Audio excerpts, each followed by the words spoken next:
Puri ng Diyos, puri ng ating Panginoon. Ano ang nagiging epekto ng salita ng Diyos sa iyong buhay? Sa Ebanghelyo ngayon makita natin na sinabi ni Jesus na ang liwanag ay dapat inilalagay sa patungan upang makita ng iba. Sa ating buhay, habang tayo ay nakikinig sa salita ng Diyos, habang pinag-aaralan natin ang salita ng Diyos, ito ay nagkakaroon ng pagbabago sa atin. Ito ay magbibigay sa atin ng kaliwanagan kung sino ang Diyos sa atin.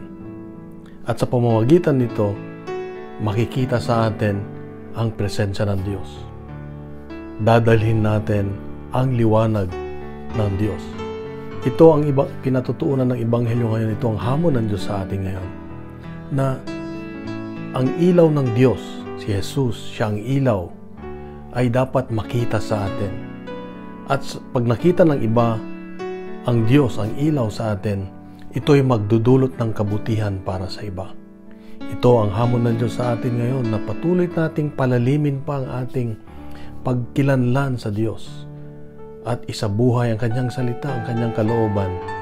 At sa paggawa natin ng mabuti, dapat lagi ang ilaw ng Diyos ang lumalabas sa atin.